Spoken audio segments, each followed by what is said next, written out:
Look, don't get me wrong. I'm sure you've done a lot of great things in your short political career, but what makes you think America is ready for your kind of leadership in 2012? What can you offer the American people that will get them to say, my vote for the next president of the United States of America is the mayor of Ponyville, Mayor Mare? Those are excellent questions, Mr. Daniel. Under my leadership, the citizens of Ponyville have survived not only the worst parasite infestation in equestrian history, but also the second coming of the dreaded Nightmare Moon. Okay, I'll give you that much. You had your fair share of political crisis. But why pick a human to be your campaign manager? Let alone me. I'm not a political genius, or what they call book smart. Because you know how to reach these people, Mr. Daniel. You are a popular radio personality, and you have pooled with the humans that would vote for me. I believe you would call them, bronies? Well, Miss Mare, if you have that kind of confidence in me, I would be honored to be your campaign manager. I mean, after all, this year's election is going to be full of presidential jackasses, so why not throw a pony in the mix? Exactly. And besides, you'd be entering a virtual anonymous, so you'd literally be a dark horse. But my mane is brown, not dark. No, a dark horse is a political term that we use to describe a... Huh? Oh, it's my talk show's theme song. The show must be starting. We'll have to continue this after the interview. Gotta run. Good luck! From the Jack and Jones Shredder Studio in beautiful CCM at the University of Cincinnati, it's the Dennis Daniel Show! Tonight's guest, voice actress Cathy Weseluck. And now, here is your host. He is the 2011 Bearcast Lifetime Achievement Award winner, Dennis Daniel!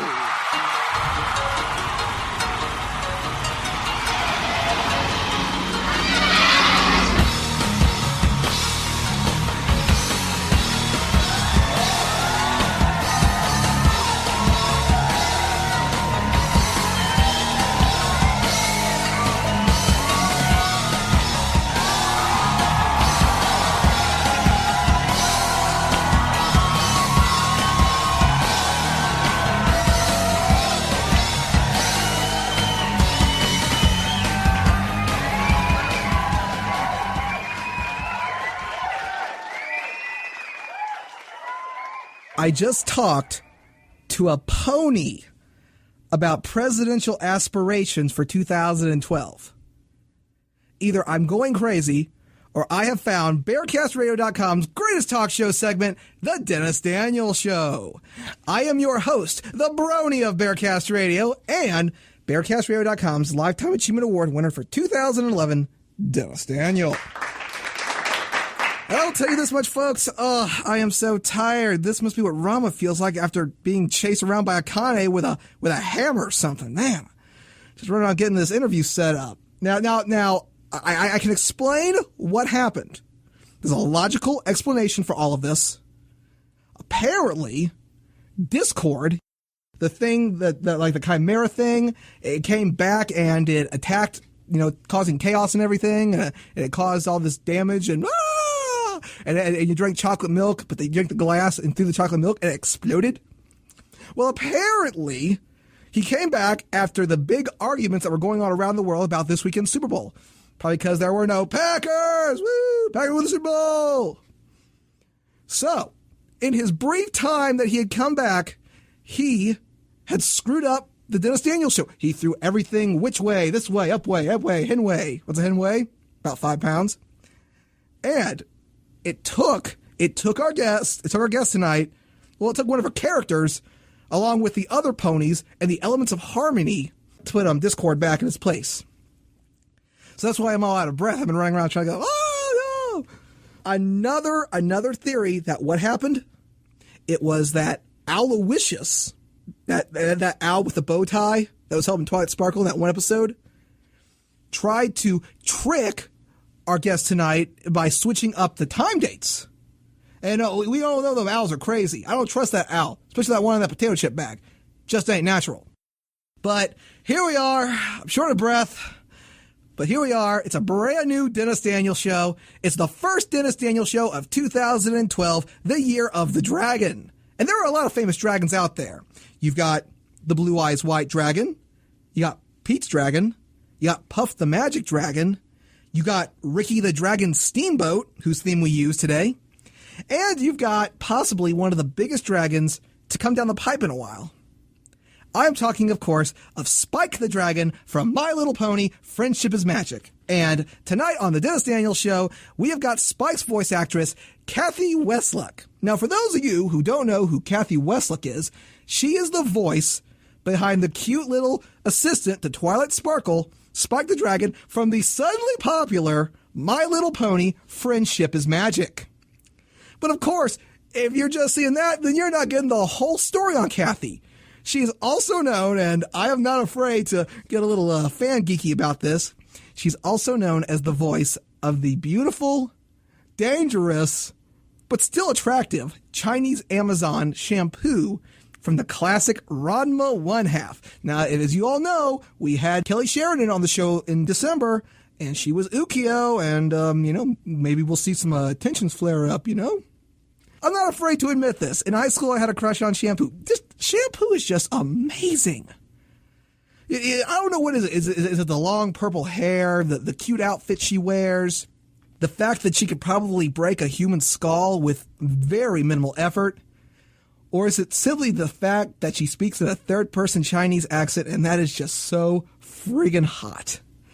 But then again, I'm kind of a oddball myself. So anyway, let's get back to this My Little Pony thing. Apparently, they got a new My Little Pony out, and it's not like the one with Sandy Duncan and her creepy glass eye, because that's creepy right there, I'll tell you that much. She plays Spike the Dragon, and he's this cute little dragon, and he rides around on Twilight's back, and he helps her learn these lessons about friendship as she travels through the different realms of Equestria.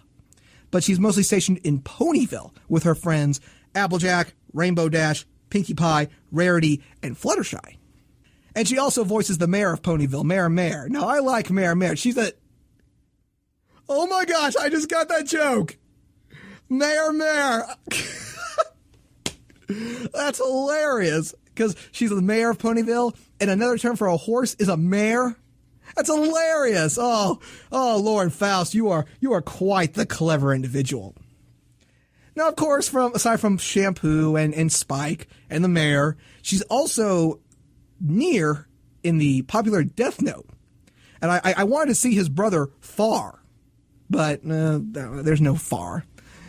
But anyway, folks, she's done so many great roles, and I cannot do justice just talking about them. So, like with all our guests, I have composed a demo reel of some of her best work. So let's check out what makes Cathy Weseluck so incredible.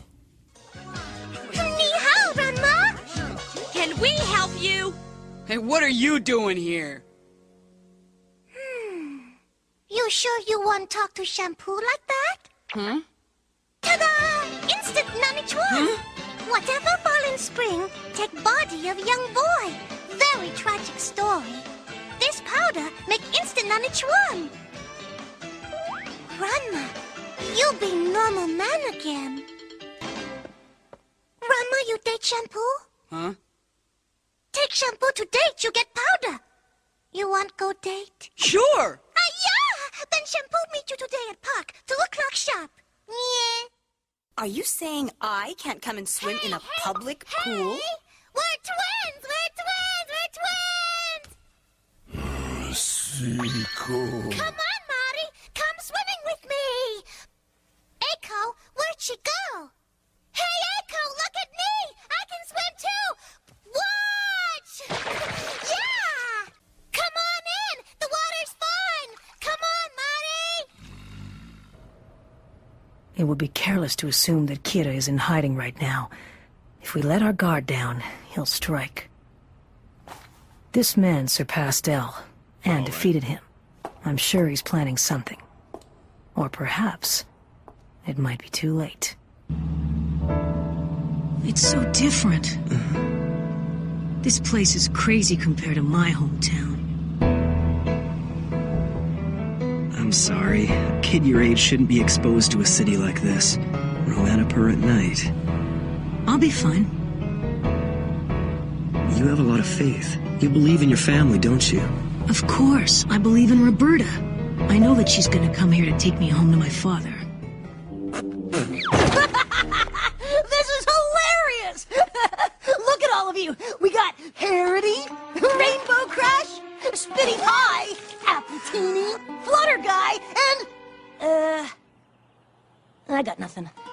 absolutely sparkle. I mean, seriously, I can't even work with that. Applejack! Applejack! Applejack! Every pony, can I get your attention? Attention, please. Yes, we are all here to send Applejack to compete in this year's Equestria Rodeo competition in Canterlot.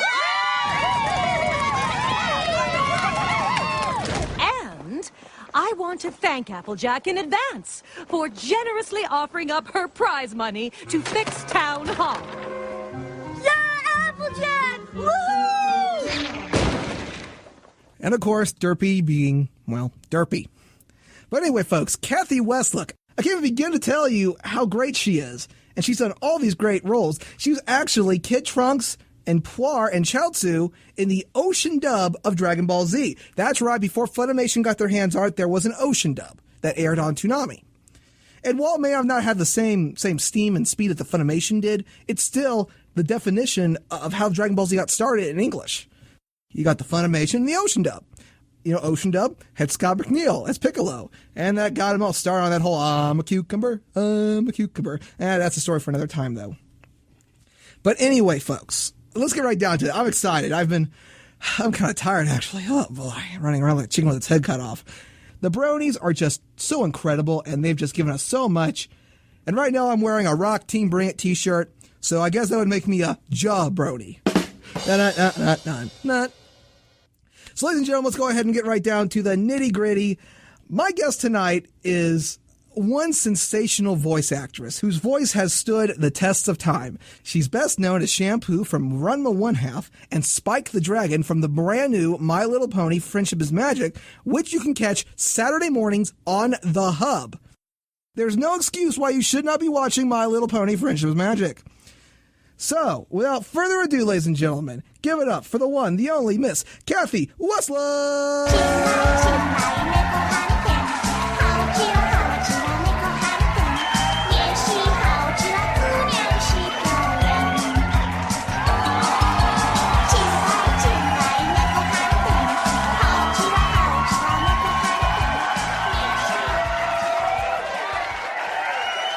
Miss Weseluck, thank you, and welcome to the Dennis Daniel Show.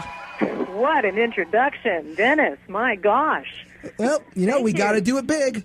Do it big or go home. No, I'm glad to be on. I'm glad we connected. Oh, I'm glad connected. You know, the confounded Discord and Derpy. I know Derpy's involved somewhere down the line. You never know with that Derpy. You know, you could end up with an anvil on your head. You got to be careful. Hard to say. Oh, no, this is. But anyway, how's everybody in Cincinnati? Oh, we're doing pretty good. You know, it's been fairly warm as of late, and I don't know why, because it's the middle of winter. But of course, Puxatory Phil he called Tuesday that there was going to be 6 more weeks of winter, but it don't feel like winter. It feels like mid-spring.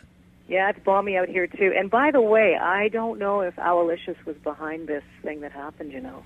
Yeah, I know, because, hey, remember that owl hijacked that little kid's Tootsie Pop and ate it for himself. So, Aloysius, you gonna get got. I don't trust that owl. And it took me this long to finally get the Mayor Mare joke. That's hilarious. I'm a sucker for puns. Yeah, I was chuckling in the background here, too, for you, Dennis, on that. We had a little skit where we talked about Mayor Mare actually running for president of the United States this year, since it is an election year. So why in the world would there not be a pony in the White House, since we're basically voting for a bunch of political jackasses? Yeah, well, we all have our choices, don't we? It would be nice to see a pony run. That would be great. Yes, and I want to thank Melee Princess for doing the voice of Mayor Mare for us. That was truly awesome, and yeah, that was a good job. I thought it was pretty good. Of course, it can't compare it to the master. So, you know what? We all have our versions. I'm still waiting for the episode of My Little Pony where they meet Mr. Ed. Mr. Ed. You can always put in a suggestion. Who knows? Yeah. For those of you who don't know who Mr. Ed is, he was the original My Little Pony, so Google that. But anyway, let's get right down into this. What got you interested in voice acting? Well, you know, it's the funniest thing because I had no clue what the term voiceover meant. True story. I worked at the CBC in Toronto and Vancouver in BC, and when I was working as an associate producer in Vancouver, the host of the show, Jurgen Goss was his name, had heard my voice, and he said, you know, you've got a really nice voice. Have you ever thought of doing commercials and, some narratives and stuff? And I said, no, it sounds like fun. so he worked at another radio station. It's a CHQM out here, and he said, I'm doing a bunch of commercials. Do you want to join me on that? It was for Vancouver Centre Mall. And so he asked me to do some little character background voices. I think it was for Christmas. And I said, sure, that's fun. And he said, why don't you get a demo together and try your luck at this? And I thought it would be a great hobby. And boom, it just exploded into a career. So I never set out to do this. I was going to actually begin by being a composer of film and TV documentaries. Ah. That was my goal, yeah. And I got a Bachelor of Music degree with a minor in sociology, and I don't hear any cartoons ringing from those two areas, but it's funny how things turn out, but I'm so happy to be doing what I do. I couldn't see you do anything else, except for documentaries, though, because then if you got lucky, you could have done one with Peter Graves on biography. Yes, that's right, that's right. Hey, there's still time, never know. Well, not for Peter, though. He's dead. So. Yeah, I know. Yeah. Well, another opportunity somewhere. Well, like I said, so you got your start as an associate producer for the Canadian Broadcasting Corporation Radio. Now, I'm trying to get into the radio field myself. What's that like? Well, it's a fantastic area, a really great career. I think what helped me out, too, was that I had an opportunity to do a co-op program, like a work term, while I was in university with the CBC in Toronto. And so I recommend for any areas like that, if you can get a little bit of training maybe through your school program, or get some behind-the-scenes training with people that are doing it. It's the best you can do, because then you're really working with the people who are actually working in the field rather than just doing some theory on it or whatever. And broadcasting, of course, you'd have to learn about mic technique and things like that. But yeah, I think it's great that you're doing what you're doing here with this station for the university. It's a great start, and just keep that up, and it gives you, you keep your chops going. That's for sure. So get hands-on experience and continue doing it because you got a good voice. Oh, thank you. Yeah. Oh, Cathy, thank you. Now, you would not be the first person to say that I should try my hand at voice acting, but there you go. You got the energy. Yes, I do have the energy, but I just don't know, because I gotta say, you're just one of the most incredible voice actors I've ever seen. We had Rebecca Forstead on last year, and she specializes in little kid voices, and you specialize in little kid voices. Sure do, yeah. And that was really fun to listen to Shampoo again come through the eras there. Yeah, that was a really fun thing to do, because it was really the only character there that wasn't talking naturally. But I think Shampoo wants to say something to you, Dennis. Oh? Ready? Yes. Dennis, Shampoo will take you to date. I would love that very much, Shampoo. Yes! Woo! Oh, we're going to do it! Oh, Packers! Woo! There we go, Shampoo! Woo! Oh, I want to be careful with that. I don't care. I don't care. No, Shampoo needs to stop chasing around Rama. Rama's getting chased by Kadachi, Ukyo, Akane. Right. It's like a three-way race and nobody's winning. But I think, Shampoo could take a few lessons from Cyber 6. You didn't mention Cyber 6. Well, we'll talk about that a little later on in the show. Okay. Yes, okay. We got this thing set up. Okay, so how do you prepare to audition for a role? Well, everybody has their approach to how they do that. What I love to do and what I actually teach in my workshopping and my private coaching is when you get an audition, they are different, by the way, whether you're doing an audition for what we call a prelay animation show versus a dubbing show or an ADR show, lip syncing. They look a little bit different. The sides, we call them. We get one page per main character that we are going to audition for. And what I like to do, usually you get a picture, description, and dialogue. So what I like to do first, and I highly recommend, is just look at the picture first and just do a bunch of ad-libbing in your character. Before you look at anything, before you even check out more description or go to dialogue, look at the picture and do a little ad-libbing. Imagine yourself in that character, what you think it might be, if they're being under attack or if they're just conversational or whatever. And do this for a little while, and you can even tape yourself or record yourself. But it's the best thing to do, because by the time you actually get to the description, you can add more. You can then read the description and add more to your ad-libbing. Then you go to the dialogue last, because the words in the script are only what your character would say. A lot of people have a wrong idea about actually going to the words and the phrases and trying to make some kind of performance out of that by moving the voice up and moving the voice down and putting an underline here and a smile there. That's not the best approach, in my opinion. I think you have to be the character. So that's what I do first. That's how I prepare for my audition. And then I do record myself sometimes just to make sure I have enough energy, that I'm clear. Those are really important things too. But that's my general approach on how I do it. Well, it seems like you're focusing more on the essence of the character instead of what the dialogue that the character is saying. Absolutely. That's the first step, is to get the essence of it, because if you only use your left brain and you start thinking about the words and thinking about what you're supposed to be doing, you're missing the connect to the free flow of the acting. And also because, like, I've done on-camera acting in the past too, and it's different because there's no memorized work at all, memorizing in voiceover. And also in voiceover, you have to listen in order to react, as opposed to be visual in front of somebody else and react. You've got to listen to the other actors and hear what's going on and react to that. So it's kind of a different mode you're in. Well, it seems like it's a method to your madness in a sense. So yeah, for sure, yeah. But it's you have to sort of, after you've done it a while, you get a sense of what you are given specs. I mean, you have to read the thing over just once in general, just to see what you're doing, of course. But then I move into sort of getting the essence of the character first, and I kind of work from the inside out. And then, of course, your director will direct you whichever way you need to go. The script tells you if you have any reactions, because that's a really important part of acting, is making sure you get all the reactions in there. I know for the Cyber 6 character, for example, I was thrown around a lot. So you have to learn how to put that into your reading, like the, and hitting against, falling, and all these sorts of things is important to the read, too. So you have to prep that in your audition prep.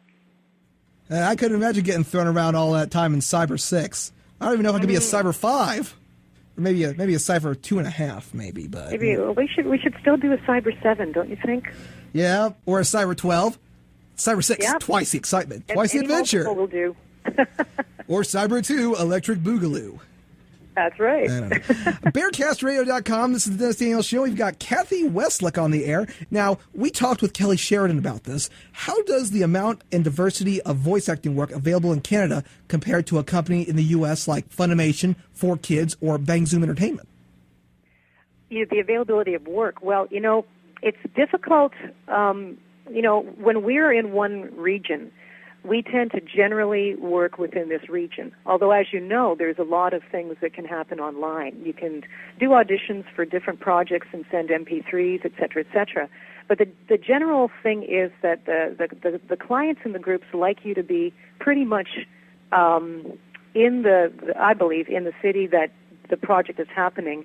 Or a lot of the clients from LA or wherever will often come up to Canada to work with us up here. So as far as the availability, that's a really, really hard thing to say, because shows also come and go. They come in at different rates. Sometimes there's a whole whack of them that come in. Sometimes there's a lag. It's really difficult for us to sort of keep track of that, but that's why we have agents. They also represent us, and they're the ones that sort of tell us what's coming and do all the in-between stuff. So it's hard for me to compare, that kind of thing to what's happening in other towns. Although some actors, will go down there, or they're in the city and then they'll be doing that. But you need the green card there, and you need the visa and everything in the States, and that's a whole other thing. So that's a hard question to really answer, because it's kind of nebulous. Yeah, I understand there. Yeah. Well, while we're talking about it, what do you think of the effects that piracy has on the anime industry? I know that maybe you're not doing nearly as much anime work as you might have done a couple of years ago, because the piracy is affecting the anime industry. And just this last month, Bandai, which is known for releasing great anime like Cowboy Bebop, Code Geass, they've got to stop producing anime because they can't afford to do it anymore. So now they're focusing towards licensing. Have you seen this kind of effect in Canada as well? Well, actually, I'm not so connected to the behind the scenes in that respect, so I really couldn't comment too much on that, Dennis. And I'm sorry to hear that that's happening as much as it then seems to be, but I really can't comment on that. I don't know what the rate of that is that's happening. It's unfortunate, but I guess because we're really working in such a technological age, it's a hard thing to kind of harness, really. So, yeah, that's a tough one. I really don't know. I mean, I know with singers and performers and things like that, with piracy, with things like, off iTunes, we have iTunes where we can pay for it, but I guess it's really, really a hard climate to keep things, I guess where they originated from, and yeah, it's just the kind of world we live in today. It's a shame to hear that, but no, I can't really comment too much further on it. There are a lot of students here at the College Conservatory of Music that would love to get their big break in voice acting. Do you have any advice or life lessons that you could share with those wanting to follow this path? Oh, I could talk on this for the whole rest of the time, Life lessons, there's lots of those. And, once again, I was very, very fortunate because I went to Wilfrid Laurier University in Ontario, and I took this Bachelor of Music program. And due to one of the students who was about 3 or 4 years ahead of me, he actually helped in creating the co-op program we had with the CBC Radio Music Department in Toronto. So I had an opportunity to try to get into that program, which took me to where I am now.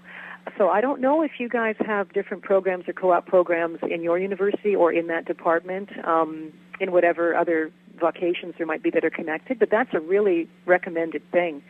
One other thing I would say is that I really highly recommend that you do go for something that you love to do, because it's such a joy in the journey. It's important to have practicality, no question about that. Always really don't go too far in excess with what you can and can't afford, because you keep your stress levels down, and then you really tend to enjoy the process. And for me, that's what it's all about. You have to use practicality, but you also have to, if you have a choice, go towards something you really enjoy. And I mean, in my day too, we had, music therapy programs. One popped up. Actually, I believe that Laurier was the first in Canada to have a music therapy program there, and the UK did start that, and so that's exploded into a wonderful area as well. So, any opportunities that come that are related or indirectly related to your field, I say, jump in and take a look at it, even if it's a bit, it's volunteer work. Because if you do what you love, that's so corny, the money will follow. That's the title of a book. I give the credit all over to the author. But it is so true, because you're really enjoying what you're doing. You don't even really notice the income, so to speak. I mean, you do. And money is important to have to survive. But do what you love. That's where the joy comes in. And you have to be practical. I think it's important to find out before you go, right through your program, to see even beforehand what kind of work there is at the end of the tunnel, and whether or not you might be interested in that. Go and visit or do career programs where people might be speaking on certain areas, because I think that's the best way to go.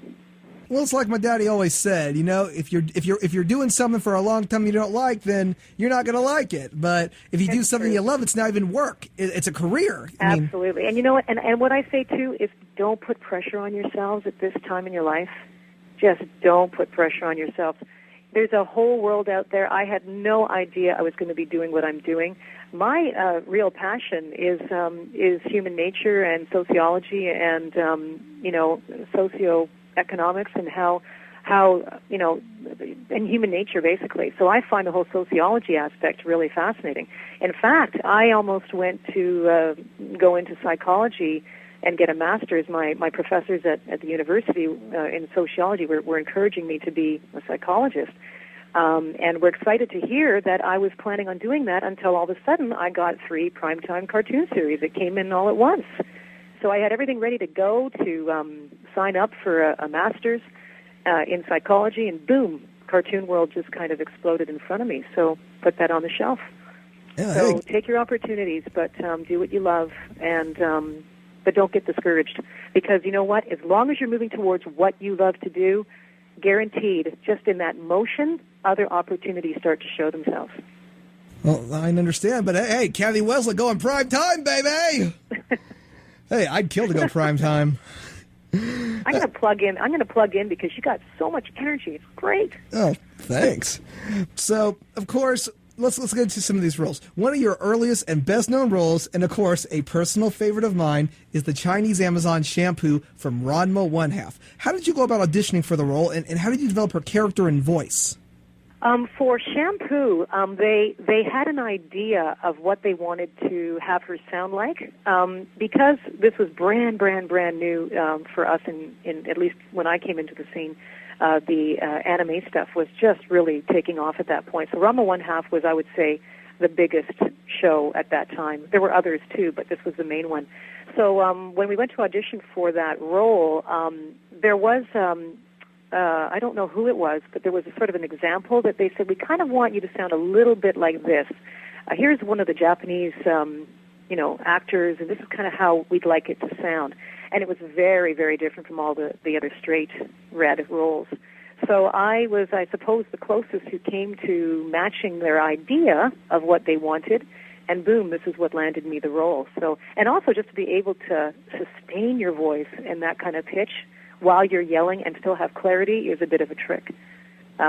So that's kind of how that came about. And it just all worked out, and it became a very, very, very popular show, as you know.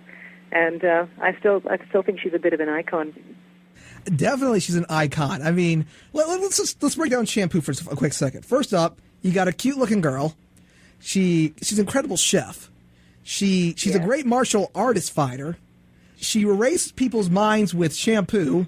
Ironic, I don't know. And on top of all that, if she goes into cold water, she turns into a cat. So, essentially, 5 points on why Shampoo is just so great. That happened to me once. I was in the shower and never mind. No. Turned into a cat. No, everything was going great till I took a bombiri to the knee.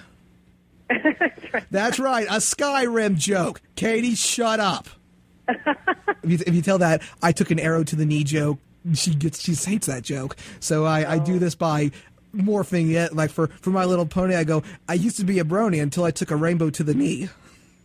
Oh, she hates it. She hates it. Anyway, what do you think of the idea of Shampoo being a Chinese Amazon who can not only fight and cook, but is also chasing after Rama along with several other girls? What do I think about that? Yeah. Well, to each their own, I guess. I would have loved to have seen Rama continue too. It would be nice to have a kind of a newer version of her, But hey, to each their own. That's all I can say. Whatever makes you happy. I think they should re-release Ranma and just get the cast back together, redub it again. It's 2012. It's been around since, 1990, 1991? Yeah, roughly that. That's right, yeah. So it's been around for 20 years. There should be a 20-year anniversary release. And I think, maybe do a new animation. They're doing a new live-action Ranma movie, so why can't we just do a new animation? Maybe not a movie, because the movies Ni Hao My Concubine and Big Trouble in Little China, those are classic. You don't want to touch those because you don't want to pull a Ted Turner on them because they could bastardize them. But they're doing all these remakes of the series. Slayer's just got a brand new series. Inuyasha's getting ready for the final act, which is, I think a lot of fans aren't too happy about that. But if one show out of there should have a remake that could be really good, it's Ranma.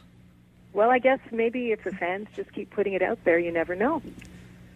So, what do you like or dislike about Shampoo? Well, what's to not like about Shampoo? She's quirky and she seems quite innocent in her craziness. I think it's really funny when she gets in between Akane and Ranma, and she kind of gets Akane's goat there. I think she's just really lovable. I think she's really quirky. I think she's unpredictable. And I'd just love to see what happens when she basically is always around Rama. What happens to him is funny.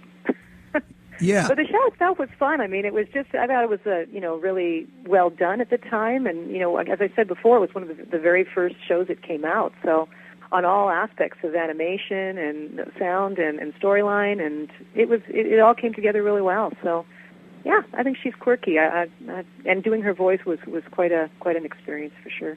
It's a very, very high range.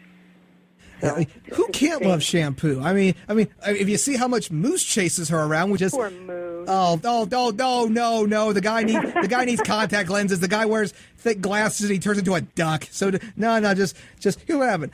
Put him in cold water, fry him, serve him with some rice. Isn't it what's inside that matters, though, Dennis?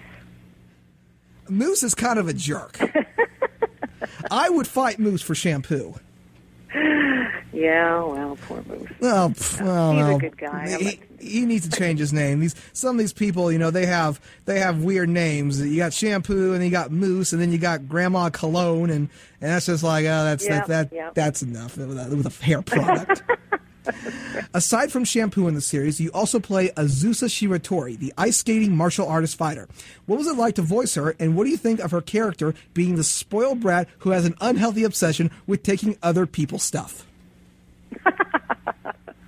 Well, to be quite honest, when we're actually doing the roles, we don't think about it too much in relationship to the whole story, except for when we're performing and we need to do that. So, I mean, I think it's just fun that they have these kind of little sidebar kinds of characters that add color to the whole show. It was fun doing her as well, and yeah, she had a little bit of an attitude going on there. But it's always a joy for us actors to take things in different directions, and that's why all the characters I've done, so many of them, their personalities are so different. And it's a challenge for the actor and a joy for the actor to have something different to do.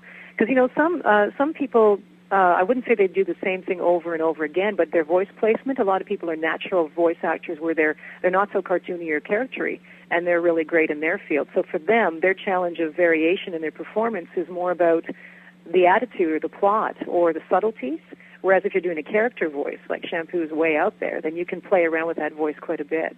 So from that perspective, it's fun. It was fun to do her as well in that show. Yeah. I don't trust her. She takes everything and she gives it a name, and I don't like that. Yeah, I know. Well, who knows what's going inside there, but no, it's good for color, that's for sure. I don't want my Lifetime Achievement Award being taken and being named like Philip. That's weird. That's weird. And she was always trying to take Ryoga when he was Peachan, and that was, that is. I know. Oh, those Japanese, they're so crazy with their characters. Yeah. Now, aside from all these kid roles, you've also played a lot of motherly roles, including Kagome's mother in Inuyasha, Laura's mother in Hamtaro, and Hikaru's mother in Hikaru no Go. Do you enjoy playing a mother character? Well, sure. As I said, we are our voice placement. We have different ranges. If we're if we do various characters, we have a lot of ranges, and so we get cast for different things at different times. And what happens actually is when we get a show come in, they usually send us these audition sites through our talent agency, and those of us who've been doing it quite a long time can do a variety of characters. So if in the spread of opportunities that come in, there are mom voices and, or younger voices or whatever, then we will pretty much try out for all of them. And then it depends really, when you get the character, it depends really on what the client hears and how the mix is, and also what kind of tone they want to put forth.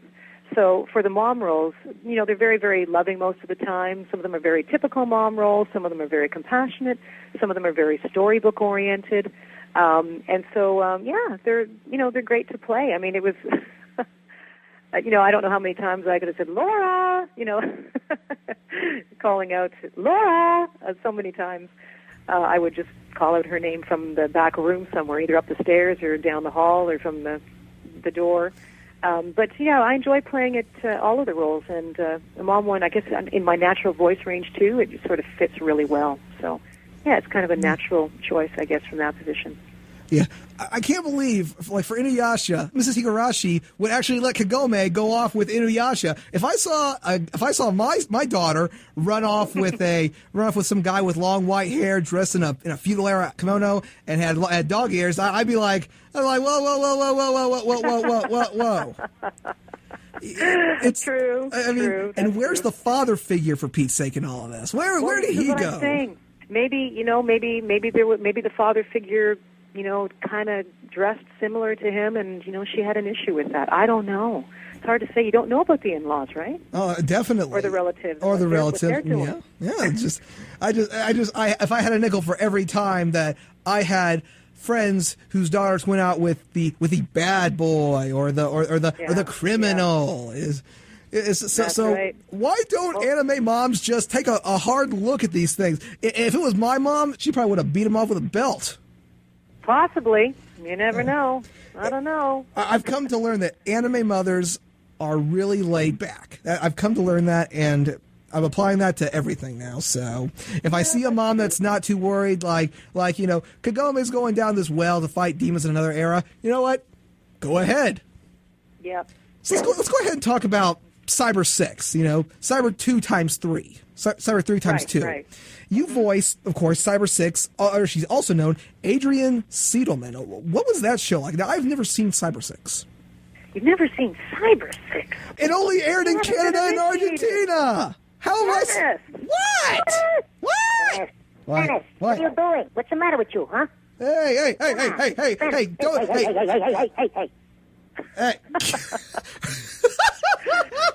The Cyber, I couldn't help myself.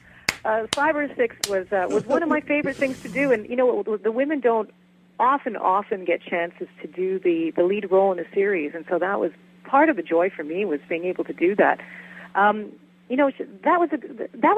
show did a little breaking through on a lot of levels, and I think because it was kind of set almost in a European kind of setting, that was kind of unique as well. And also just from the coloration of the animation, from an animation standpoint, the coloring was fantastic. They used the dark blues and the grays and orange and black, and very, very much a bit like the Death Note look.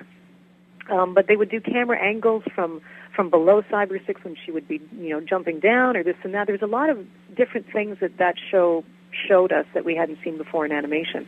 So there were on a lot of levels. I really enjoyed doing it. The fact that she was part cyber and part human, there was the conflict there, and having to get her sustenance. Oh, you have to watch it, Dennis. You'll like her outfit. So let me see if I can comprehend this. By night, she's this kick-ass human-android cyborg, but by day, she's a teacher. A male teacher. Well, she's disguised as a teacher, yeah. I can't explain that except to say maybe they were just going for a broader audience. But she disguises herself as a male teacher, yeah, and becomes friends. Maybe that was her way of getting closer to Lucas, who she was in love with. I have no idea. Or maybe yeah, it just, they left it all open, and I think that's part of the appeal, the uncertainty and the mystery of it. It's a shame that these good shows. It's a shame that these good shows they get cut off right in the middle. It's a real shame. I mean, I've never seen Cyber 6, but I will start seeing it now after the cavalcade of voices you just did. I'm like, am I going? I'm going crazy. No, these characters aren't like a strange creature. Stop it! I'm hearing the voices. Data 7. We can't make it. No, Data 7. It's just me being kind of putting a little bit of a breathy on it. And as I said, there was a lot of me being thrown around the walls and fighting with these big cyborgs. Yeah. Wait. There's a lot of grunting and being thrown and punched and things. Yeah. So we did it all pretty much. Well, aside from these well-known girl characters, you've also played a lot of boy roles, including Ken Utonium in Powerpuff Girls Z, Garcia Lovelace in Black Lagoon. Yeah. And, of course, one of your best-known boy roles, Nier in Death Note. Being very versatile, do you prefer doing one gender set over there, like you prefer doing the girl characters over the boy characters? No, there's no preference. Again, it's just the opportunities that come when they come based on the storylines.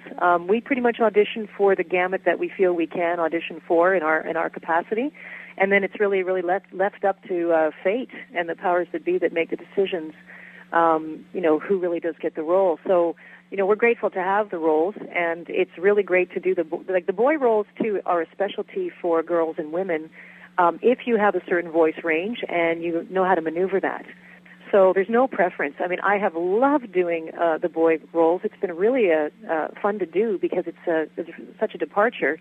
But it's also fun getting into the character because little boys and how they are so different from the little girls. Because little girls they'll just sort of stand like that. They'll just sit there and they'll play with the hair and stuff like that, and they talk about, I don't know, like going shopping and things like that. And so you can imagine yourself when you're doing it, you put your fingers are twirling in your hair, and you kind of get the physicality going. Whereas boy voices, yeah, I don't like that, like whatever. And so I don't know, shut up, no way, I don't want to go to the hockey game. Yeah, whatever. But they're just kind of like lazy kind of sounding, and so, we get to play with that. And also, I mean, they will tell you there's so many ranges of boys and girls, but there's so many ranges. There's the sort of nerdy little boy like this. Then there's one of our favorites. Well, I don't know, or Nier is just talking down here.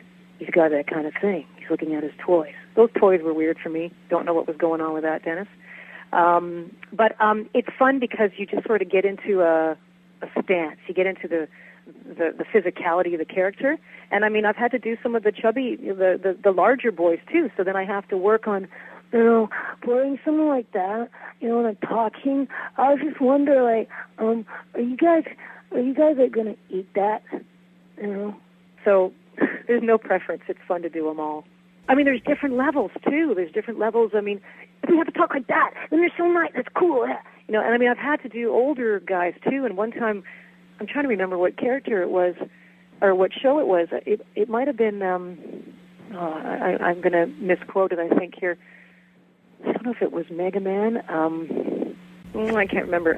But anyway, I was asked to do a 21-year-old guy, and I was like, what? 21 years old? So sometimes I think their idea of the age was not quite what it is, because I think the oldest I can do is maybe 15, which would be this kind of thing. Yeah, come on, you guys. That is so awesome. No, I don't know. That's so weird. Why would we do that? Shut up. That's quite low. So, and why they choose me, say, over an actual boy or a guy, I think it's really just about texture, whatever. There's all these fabulous actors. Which shade of green do they like the best? And honestly, we will go for the original boys or girls first. I think that's the general thing because they like the naturalness. But if the boys' voices are changing and the series is expected to go, quite some time, there's always that concern too, right? You are in the same boat as Veronica Taylor. For those who don't know, Veronica Taylor is the voice of Ash Ketchum from the original Pokemon. You two have such a great range in doing boy voices. It's amazing. You, Veronica, and Rebecca Forstadt, you three have just got to be the best gender-bending voices I've ever heard. Oh, thank you. Yeah, it's fun to do. We have a good time. It's just so amazing. BearcastRadio.com. This is the Dennis Daniels Show. We've got Cathy Weseluck on the air, and I thought, boy, I'm already tired. Ugh. So anyway, you're also known as the voice of Kid Trunks, Chaozu, and Poir in the Ocean dub version of Dragon Ball Z. What was it like to record for Dragon Ball Z, and how do you think the Ocean dub compares to the more well-known Funimation dub? Well, how does it compare? Well, I honestly haven't heard too much of the Funimation dub, so I really can't comment, in any intelligent way on it. I can sort of speak from what we did on our side of it. It was fun to do. I mean, Shiatsu was an absolute blast, and I mean, what a little get-up he has on, eh? I'm not too sure. He's like a little clown boy or something to me, but again, they were just really good challenges from an actor's perspective. Again, I had not really knowing the Funimation dub, not comparing it really. I can't comment too much on that, but yeah, it was fun to do. Dragon Ball Z really, really took off as well, and of course, I did Young Trunks as well. So, that was really, I would say about Young Trunks. All those scenes with me fighting up in the air, fighting. It's really exhausting after a session. Because you're up there in space, fighting, and yeah, it can be really, really taxing. But all the characters we did were good variations on it, and I think the show overall and on our side of it went really well. Yeah, and it's a shame that Funimation was coming over here to do the work for a while, so it would have been nice to continue doing that. But it is what it is, and we enjoyed it when we had it. Well, let's go ahead and open up the debate for our listeners out there. Which do you think is the better DBZ, Ocean dub or Funimation dub? Head over to alltastexplosion.com and enter our chat room and let us know what you think is the better DBZ. Okay, all right. All the bronies are hitting at me. Start with the pony questions. I'm like, okay, calm down. We're getting to the ponies. Jeez, I have never seen, Cathy, I've never seen in my entire life so many people get behind a kid's show. Let's get right into this. Your best-known current role is Spike the Dragon from the very popular My Little Pony Friendship is Magic. How did you land the role, and what do you think of his character? Well, once again, we had a nice... My Little Pony's been around for a very, very long time, and it's just as wonderful as it was back then. When we went to do the auditions, again, you're presented with the same opportunities as far as you're called in for the audition, and the specs are given to you, the storyline's given to you. And so those of us who feel we can do whatever character will then simply audition for that character. And then again, it really boils down to, what the group behind it hears in their mind's ear as to what might work best for the character. So we do the best on our side, and then really it's out of our hands at that point. After having seen, we do get a little character when we're doing an audition. We do get a picture of our character and the description usually, and of course the dialogue. And so when you get a chance to see the character, then you can kind of alter your voice or alter your idea of how to approach it by what it looks like. And to me, Spike looked like he looked very much like a little baby. So what I instinctively wanted to do first with it is go really, really, really young. Because I thought it was more down here, like this kind of thing and stuff like that. So I had to alter him a little bit because that was a bit too young. And when you do get too young, you have to watch your clarity and things like that. So when I actually had to audition, there was in my own mind, I'm thinking, okay, if I go too young, then I have to be careful of clarity. I don't want to go too old because I don't want him to lose the cuteness. And so as an actor, you just take a chance and you go in with what you think it is, and then the director will sort of maneuver you whatever way they feel is the right direction. And so, boom, all the stars had aligned, and whatever it was that I had done fit the specs very well, and that's basically how it happened. So that was really fun. I was really excited to get that. And how do I love I love his character. I am a very big softie. I'm a big suck. There's no question about it. I love animals, and I'm sentimental and squishy. And so when I get a chance to work on a show as sweet as My Little Pony and as so wonderful with the morals and values, to me, it's a gold star out there because of that. And not that there aren't other shows and things like that have those principles, but this show is so well done on all counts. And so to do his character was fun because he's such a little boy. To me, he's just such a little boy. And at the same time, he's really smart and he doesn't know it. He just says stuff he says and he does stuff that he does, but he's got all those little things going on that little boys do, little impulsive things, little wisecracks, and then he's as cute as pie. And I think maybe his biggest virtue is that he's kind of pink. He's pink and green. I see more as a purplish It green. depends on your screen, I guess. Well, I watch it in high definition. You're right. Yeah, that's right. You're right. He's kind of I sometimes see him as pink, depending what I'm performing with him. Animation's I love weird. playing him. He's a cute little munchkin, and he's a little smarty pants sometimes, but he's as smart as a whip, that little guy. Yeah. I all of a sudden have a craving for another donut, extra sprinkles.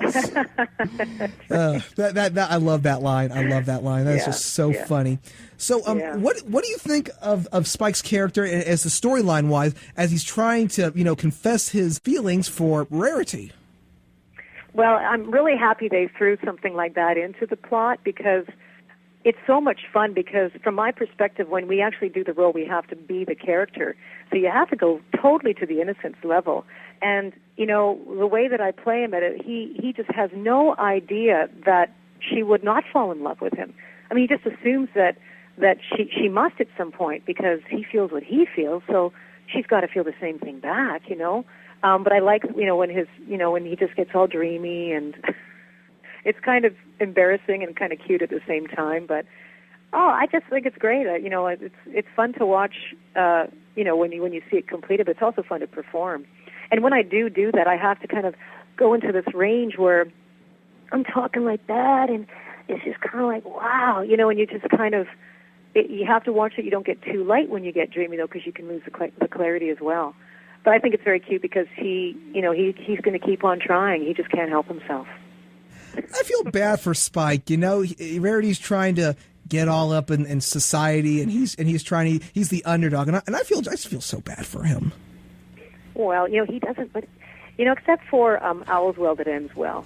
I don't think he really, he doesn't really realize his little faux pas and things because he's just such a little boy. He does what he does, and he's got attitude, and when he's brave, he's really brave. And I think it's really cute when he basically is sending the messages to Princess Celestia, and he's technically acting as a server, isn't he? He's getting messages through himself, and he's spitting them out. Yeah, forget email. I'd rather have Spike mail. Exactly. It's lucky he doesn't burn them every time they come up. Yeah, that is weird. How in the world? I've been trying to figure this out. How in the world does the Fire send the letter to Princess Celestia? And this must be like a pre-modern email, because I have not. I've been trying to figure it out. I'm like, is it magical fire? Is the paper magic? Is the Again, I'm wrapping Dennis, my... no wonder you're so tired. You're thinking of these things so much, right? Yeah. Well. Hopefully at the end, because you know what I got? I got a letter I want to send too. But we'll wait till at the end of the show interview to do this. Okay, so what do you think of the surge of popularity that My Little Pony Friendship is Magic has received, especially outside of its target audience of little kids going to a male to teen to adult demographic? Well, my comment is that I am really happy that everybody's enjoying it.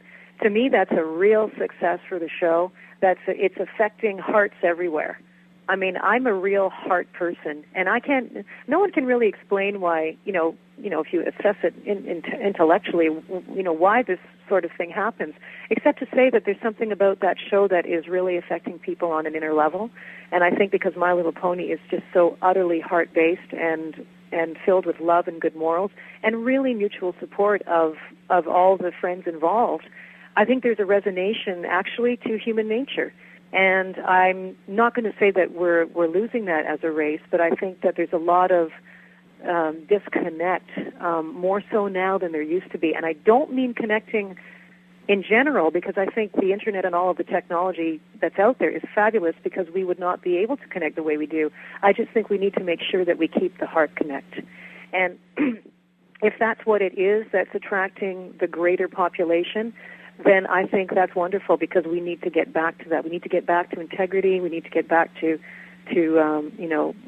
being kind to each other, and it's a win-win situation when you do that. So I can't explain it personally. I'm just thrilled to see that it's happening, and I hope it continues to happen. I personally feel that the shows that are being written for My Little Pony are done in an incredible way. And I've done this for 23 years, and the scripts are written beautifully. The morals are wonderful. I think it's put together well, and I love the color of the animation, the different movement where you see sometimes when they're walking, and you see sort of the background kind of the dimension of it. All of this put together plays on the senses of the viewer. It's not only the color which is attractive, but it's the music is wonderful.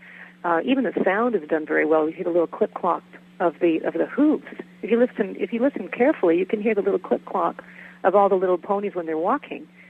So the sound effects, all of this together is a sensory experience, and I think it's connecting directly to the heart. And man, if it's opening up that chakra or that center in all of us, what a wonderful movement that is. That's the kind of person I am, and I think that that's what's happening. I can truly say, Cathy, that seeing the popularity of My Little Pony just expand throughout the internet, and there are sites up like equestriadaily.com, which features all these great fan art things. They got fan art, they got music, they've got news, they've got comics. My Little Pony is gaining, I can't explain it, but it's gaining a surge, just a surge of support. And this is a kid's show, for Pete's sake. I mean, you see videos like, I'm going to play a quick clip of this one. It's called Epic Pie Time. And these kids, they try to sound really close to the original characters, and they do this. You got to hear it. It's a little weird. It's a little scary, but trust me, you will enjoy this. Let's take a quick listen. You like cartoons? We got cartoons. www.hookflex.com/cupcakes. You get 1 month free trial of all the cartoons you want, and we get cupcake money. Don't you this up for me! I need my cupcake money! Again, that's just a small sample. I'm like, oh my gosh, Pinkie Pie just swore. Yeah, well, you know what, those things, you're going to always have those kinds of peripherals, though, Dennis, in everything. I mean, I think because the show is actually affecting such a wide audience, but it's also the whole point of My Little Pony is about love and sharing and friendship.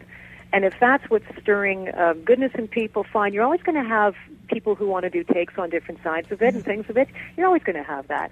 But you know what? That's the choice of what they want to do with it, too. But basically speaking, the majority of things that I've heard is all about the good morals, the great storylines, and the support of all the friends together. And you know what? That spreads. It really spreads. So you're always going to have peripheral things like that, but yes, I think the essence of it is about heart. It's actually become an internet meme. For those who don't know, an internet meme is an internet joke. It's essentially winning the internets. And even on I don't know if you heard of a site called 4chan, this all started when they started posting just like random photos. They had ones of a Twilight going, "I'm going to tolerate and love the blank out of you," and then they've got "It's 2 a.m. no mods, post ponies." It's amazing how far this stuff has come along, and how it's it's stuff. It's just you just can't explain it. You just can't explain it. But I know the intentions of what My Little Pony is about is all good stuff, all heart stuff. Yeah, you're always going to have variations on a theme of how people, what people want to do with things. Do you have a favorite episode from My Little Pony? Well, there's a lot of them because I think, first of all, as I said, I think they're really written beautifully, and so all the morals and values are cute. And of course, I'm a little partial to Spike, but I did like Owl's Well That Ends Well because I'm a bit of a fluffer myself, and I just like how he the challenge that I had in performing him when he was thinking the who and the who and the who, just cute little things like that, little subtle things. But I like the show overall. I just think the morals and values are great. The coloration's great. The sound is great. It's all done very, very well. So no, there's not really a favorite, but once in a while where we get scenes where we have little jokes or really things that challenge us, it's fun from the acting perspective, and it's just a blast to work with all the actors together doing it in the studio. There was one joke, and I want to play it. It's just, it was during Owl's Well That Ends Well. It was when Spike fell asleep and he knocked over the punch bowl, and Pinkie Pie said, "And now the punch has been spiked."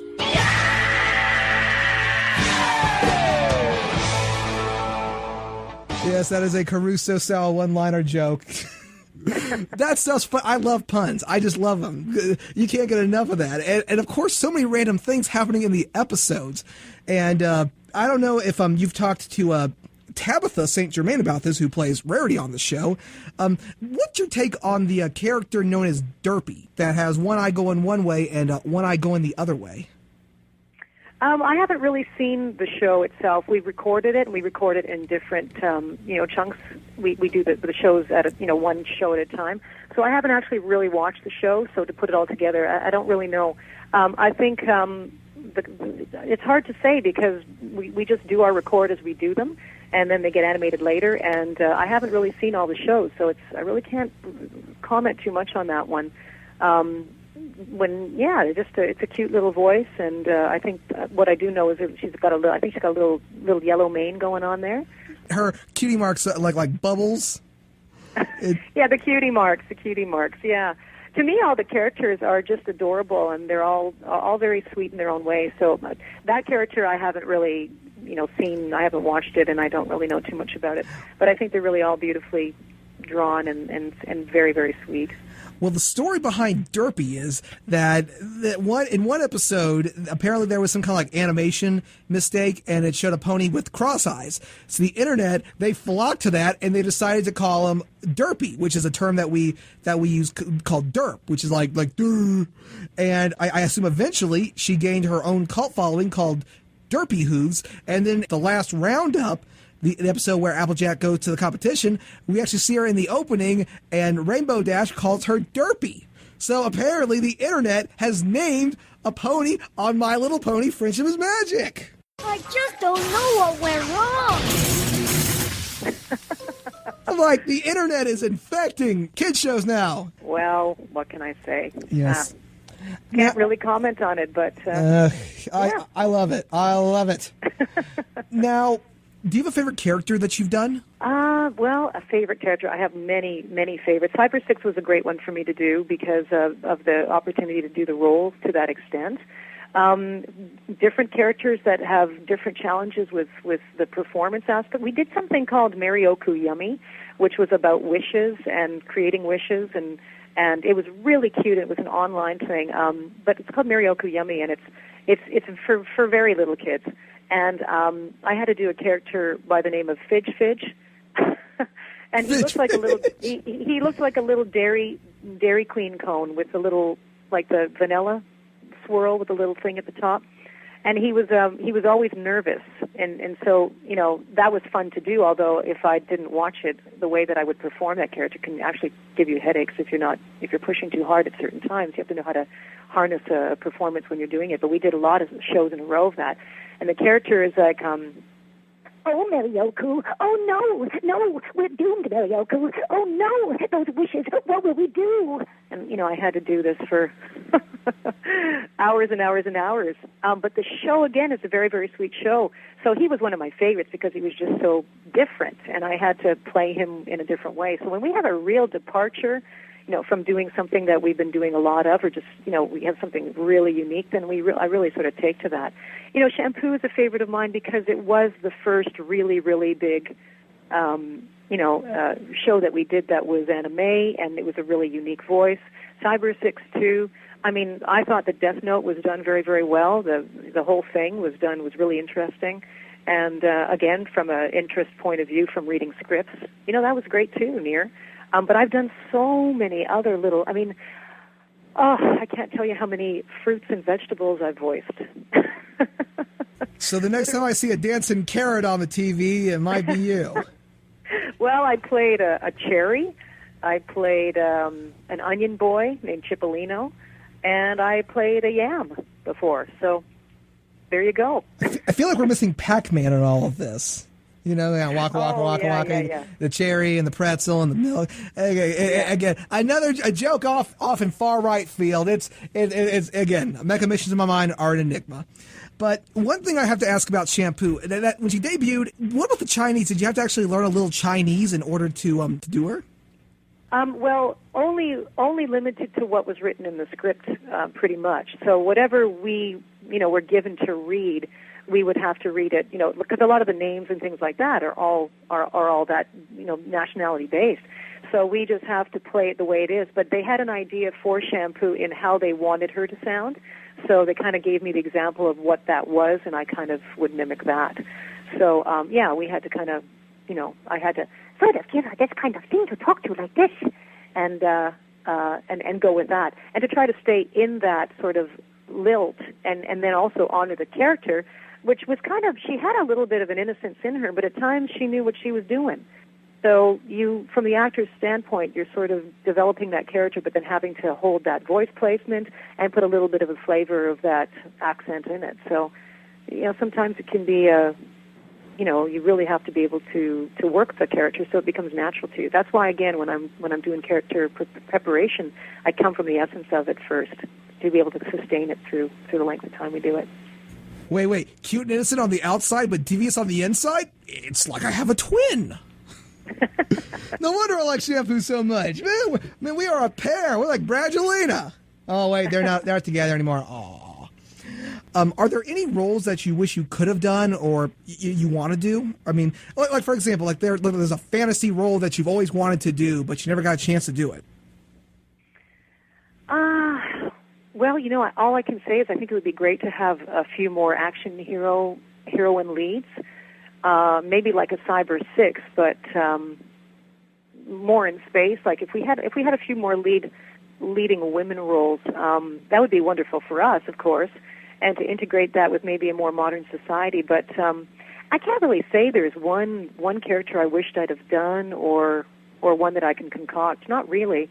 I think again it's just the joy of having the different opportunities to have a chunk of like a big good role that you can sink your teeth into, and if it's a good storyline, and it's really just a joy to perform. So yeah, I'm pretty content with what I've gotten so far, and and I hope it continues. There's nothing really out there that I can't say that I wished I would have played or not. I think I've been pretty lucky to get the gamut I have.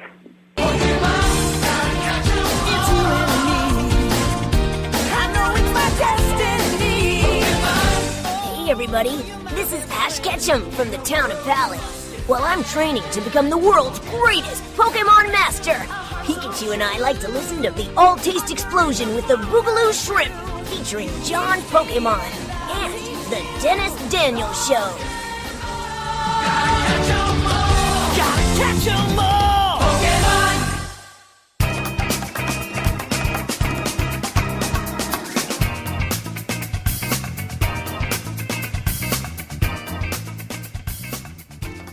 Welcome back here on the Dennis Daniels Show. We've got Cathy Weseluck, possibly best known as Shampoo from Ranma One Half, and Spike the Dragon from My Little Pony, Friendship is Magic, and confound those ponies, they drive me to drink! Again, like I said, I can't wait to see the episode where they talk to Mr. Ed. That will be something else. But let's go ahead. We've got some of your listener questions, and we're going to answer them right on the air right now. So, our first question comes from Brian, and it's a question for Spike. How's it like being a dragon in a pony-filled world? Oh, a lot of fun. I think Spike gets to feel special because he's amongst all the ponies.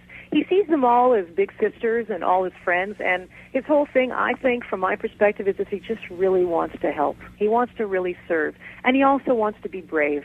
So he's just naively there to do his thing and help where he can, basically. I think he sees them all as big sisters and friends. Yeah, it's fun for him. Ah. I think that was more of a voice request, but we'll skip that one. Okay, our next, it's fine. We've probably got like 50 other more requests for Spike, so don't worry. I'm sure we'll hit one or two more down the line. Our next question is from Ryan. I was simply wondering Cathy's opinion on the fact that her show has a massive following of teenage boys and adult men. Does it creep you out, flatter you, and yes, I am totally a brony. Again, I think it's great that there's a whole new branch of fans that are coming out. For whatever reasons, that they're taking to the show, I think some of them had said that they really like the storylines. To me, I get the impression that they're sort of the big bros of the Little Ponies. It's all great. I'm just happy that there's a broader audience for My Little Pony, and that we're expanding way out there into other areas. It's great. Yeah, I don't get it. I know, because I believe the original My Little Pony, which starred Sandy Duncan and her creepy glass eye, was originally made to, sell the product. But now you have Friendship is Magic, and it's selling itself, essentially.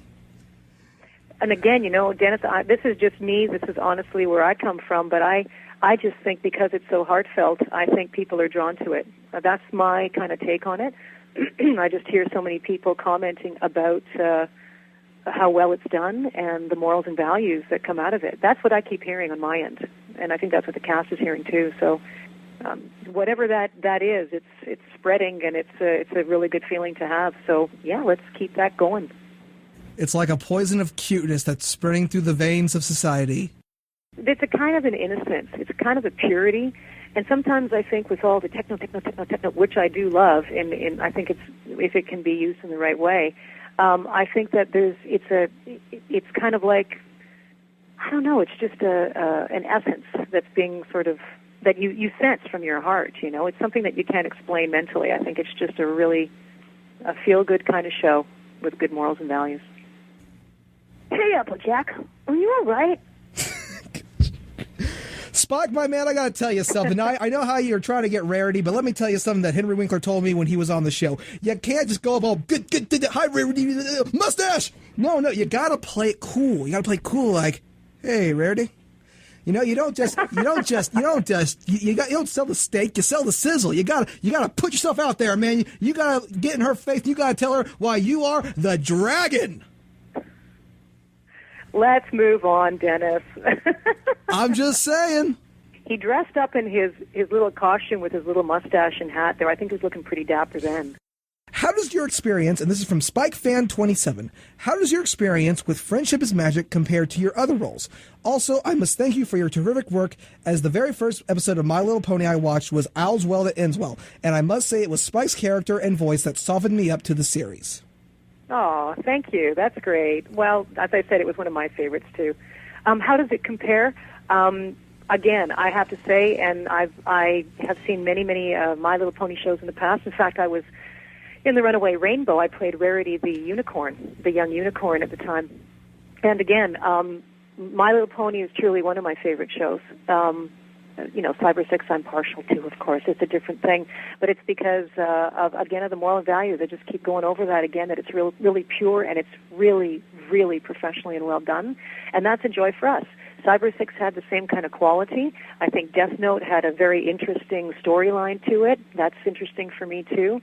My Little Pony is to me, it's excellent in its category because it is targeting little children, not just little children, as we can see. Such a bigger audiences now too. But the goal is for young people and to establish good morals and values.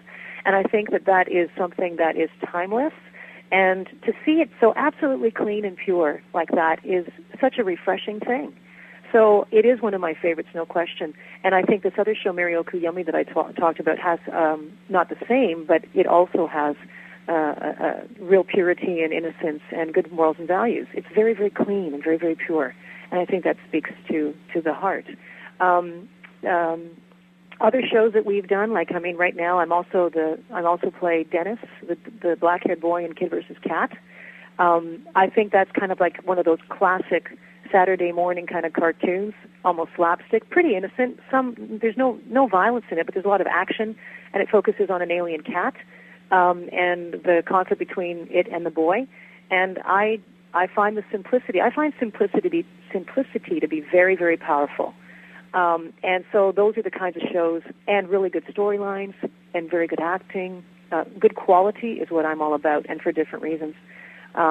But yeah, I think that Kid vs. Cat is another favorite series of mine too. Now, I have not seen much of Kid vs. Cat. I know it's on Disney XD, but what I have seen, it's kind of, wow. Everyone has different preferences. Again, I think some of these creators, Okay, from Joel F.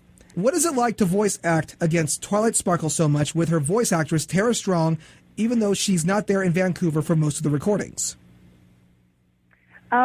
Well, we do that quite often in the anime stuff, where we perform without an actor necessarily being there. And that happens, too, if one of the actors gets sick or they're having to be out of town and they can't make it for the actual record, which doesn't happen often.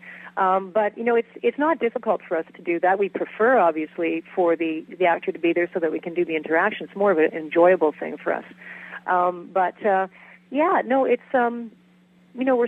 We still will read, of course, what's before and after, and a lot of the actors, one actor will fill in, just sort of, backtrack read it, and we just refer to that, and we just play off of that. And so it would be great to have her with us when she's recording that. But no, it doesn't affect us really in any way. It's still the same kind of thing.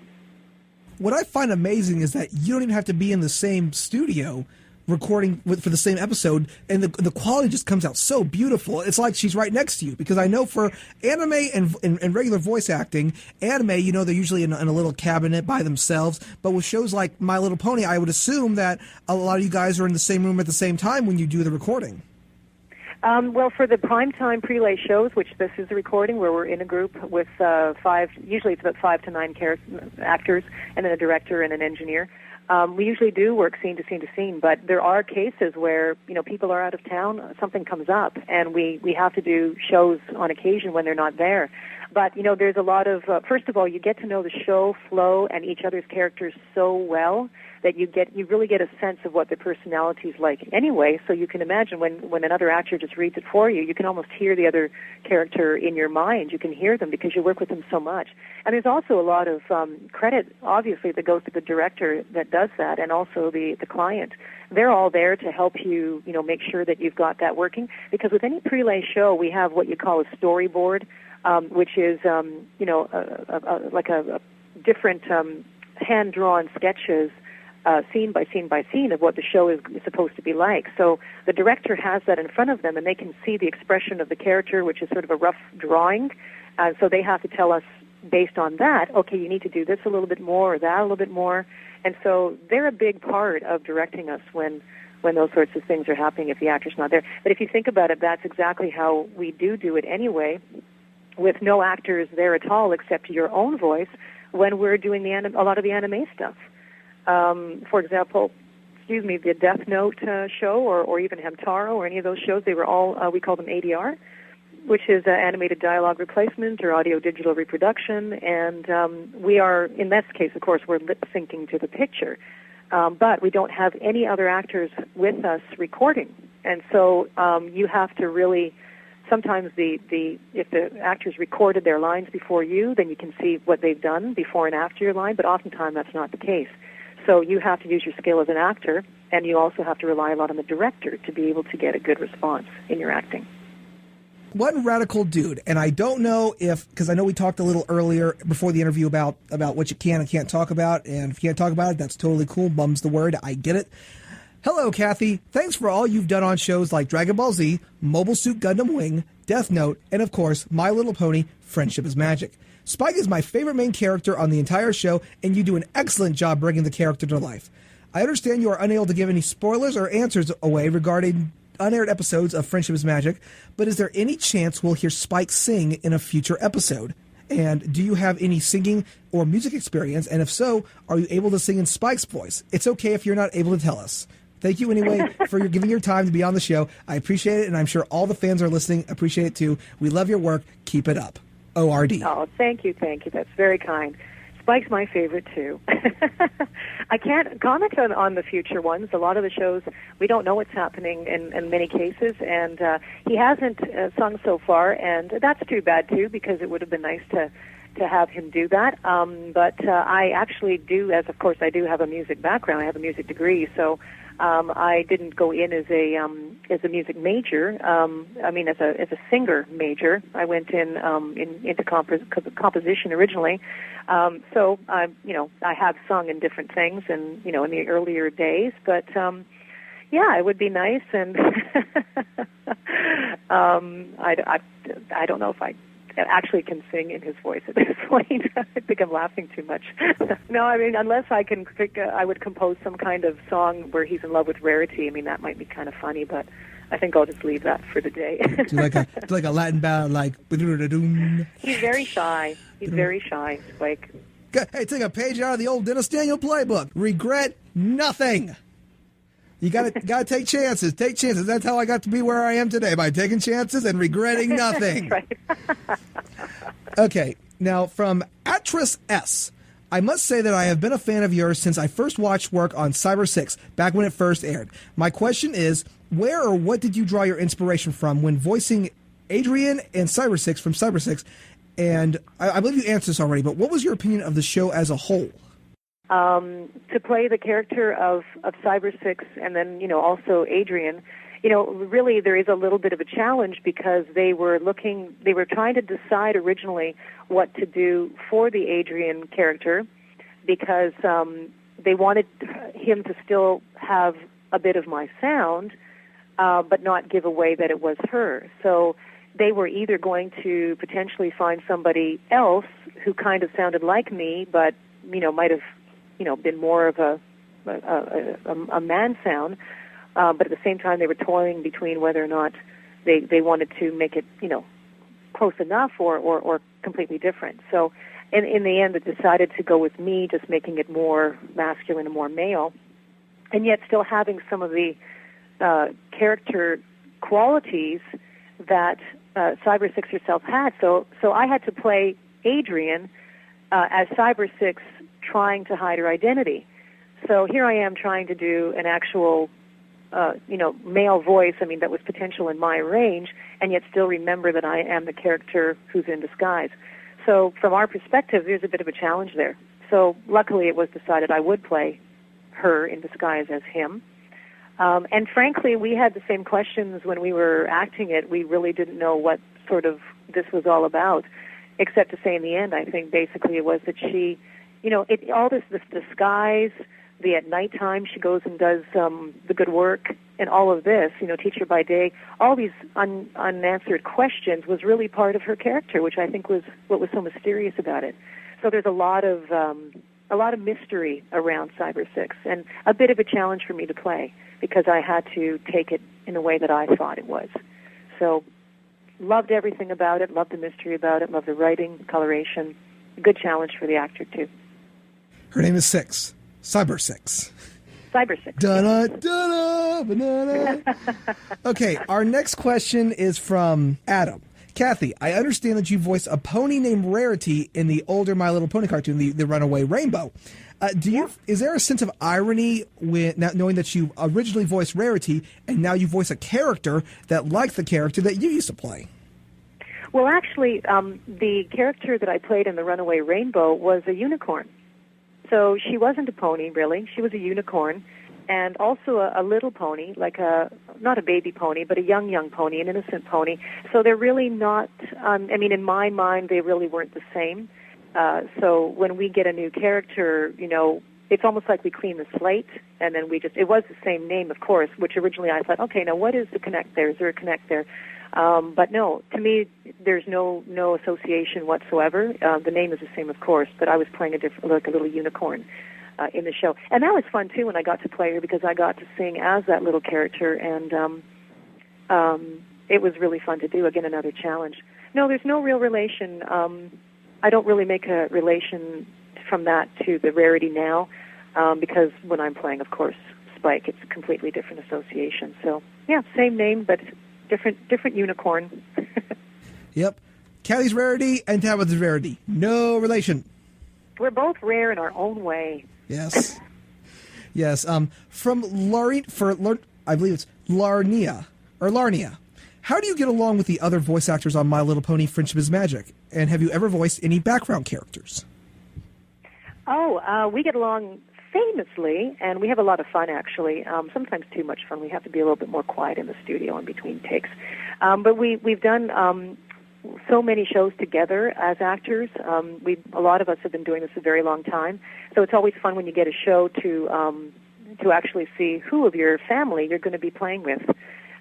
So it's great. We have a wonderful time. It's very, very self-supportive and mutually supportive, and after a while you sort of get into that kind of synchronicity thing, and so it becomes easier and easier to perform your character because the relationship builds, and you already know these people from other work, so it's like a one big family. And what was the second part again, Dennis? Have you voiced any background characters? And I don't think Mayor Mare would be considered a background character. I think she's like a secondary character, so if that clears up anything. Oh, many. In my career, I've played so many characters. A lot of the ones, we don't even list. Like, if we have resumes, when we're required to have resumes, you can't even list some of the incidentals that you play because the majority of us, well, I would say all of us, are always doing incidental characters here and there. Especially when we do shows, all shows pretty much, where we do what we call the Walla part, or there's a Walla section to the script. And Walla basically just means background voicing. So when you see, it might say crowd or all or everyone or townspeople. Sometimes one of the townspeople the director will ask one of you to speak up and say one line, and then it goes down to the crowd murmur. But all of us in our careers get a chance to do, background charactering. There's a whole thing called looping, but it refers more to on-camera actors. And what a looping session is you get a television episodic of like we're talking real drama here now, real TV, or a television movie or a feature film, and they'll get a group of actors to come in and get around a microphone, and then they'll go scene by scene or frame by frame, and you will have maybe 2 guys, 2 girls, and then they say, okay, we've got to do some background voicing for these guys. Those 2 couples are coming off a boat. Can you just ad-lib, just make up something? So you'll just say, oh, wow, I'm really tired. And it just gets all brought down to a murmur, and those are called looping sessions. So I know that's not what you're talking about, but it just reminded me about other voice work that's out there. But we've all done background voices, most of us, yeah. Yeah, all you voice actors getting pretty loopy. Yeah, we do. Hey, background voices are also important. You want to make the performance seem believable. So if you just have the main characters talking but nothing in the background, it doesn't feel like a real conversation. It feels like it's scripted, and that's not what a lot of shows go for. Yep. Yeah. Well, a lot of shows want to get the real feel of a real background sound, and I think that's where we leave the trick to the sound engineers too. They double. Sometimes if we do crowd scenes, then we will do 1 or 2 takes, sometimes more, and then the engineers we leave them to their magic, and they mix the 3 together, and the next thing you know, you have a little town. Our next question is from Cedric Smith, and he says, I am a big Azusa Shiratori fan. Would you say in her voice, Cedric, I'll take you home and name you Charlotte? Do you know how it was such a long time ago for me to actually nail her voice might be a challenge. Could you maybe? Yeah. Then he also says, if you can't do that, could you say, Cedric, will you take Shampoo to date? Cedric, take Shampoo to date. But Shampoo, I'm taking you to date. Don't wait for Dennis. Dennis no answer me. Oh, come on, Shampoo. Don't take Cedric. He can have Ukio. Bring me chocolate. Come on, Shampoo. Why you gotta play me like that? It's Valentine's Day. Yeah, it is Valentine's Day. Forget Ranma. Forget Cedric. Spin it with a winner. Dennis Daniel, the cult of personality. Oh, sorry, Dennis. Well, if you have chocolate. I will bring chocolates and flowers and everything Shampoo likes. Yeah. Oh, gosh. I know. I love that. I just love it. Shampoo is got to be one of my favorite anime girls of all time. Ranma. No, not Ranma. No, Ranma. Why Ranma? Hiya, Cedric. Hiya, Dennis. There it is. I gotta bow. Okay, our last listener question, and then we'll do the letter to the princess. The question is, will you be attending any conventions such as BronyCon or any anime conventions in the general future? I will say that I'm very much hoping to. Things have not been confirmed with any conventions just right now, just due to my schedule. But I will tell you that you will know, where these places are and when that's going to happen, when it gets all confirmed. There are other projects in the works right now, and it's always has to be priority. So once I figure that out, you guys will know. Yeah, so I will definitely let you know. Right. It's amazing. This year they debuted BronyCon, which is a convention for My Little Pony fans. Right. And they had actually had Ashley and Tara and Tabitha. They all went to this thing, and I'm trying. And I want to say, if there's going to be a BronyCon that these guys are going to go to, tell Ashley and Tabitha and everyone else that's on that show to come to the Dennis Daniel show, because the Dennis Daniel show is a brony and a half. I'm wearing a rock t-shirt, so I'm a jabroni. So there you go. Okay, Cathy, there's only one way that I can end this for the bronies, and I'm about to make a lot of bronies super jealous. So, get loose there. Spike, take a letter. Here we go. I would like you to do your best rendition of Spike. I can't do Spike. Come on, give it a shot.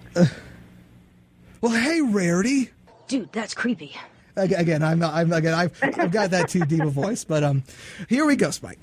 Dear Princess Celestia, today I learned the importance of taking great passion in whatever it is you do in life. Whether it's playing a character on a cartoon or producing a talk show, it's important that while you work, you enjoy the journey that takes you on. Cathy has shown me with passion, hard work, and respect, you can go anywhere your dreams may take you. With that being said, I still continue my journey to become one of the world's greatest radio personalities. Now, if you'll excuse me, I've got a hot date with Shampoo. Your faithful student and cult of personality, Mr. Dennis Daniel. There! It's on its way! I will have Spike pass that on to Princess Celestia, and he promises he won't use his fire-breathing voice. No, I just, that was fun. I made a lot of bronies super jealous, so haters going to hate. That's all I got to say, But Cathy, I thank you so much for being on the show. Guys, check her out in My Little Pony Friendship is Magic, Saturdays on the Hub. It's I believe it's 111 on Time Warner Cable. And check her out. She has actually a website, CathyWeseluck.com. We're going to have a link to it on the All Taste Explosion homepage. And hopefully, Cathy, when there's more stuff coming out, we can have you back on the show. You bet, Dennis. Thanks so much, and hi to all the fans. Thanks for watching. And this is the Dennis Daniel Show. Excuse me, guys. I got a date with Shampoo. Ni hao.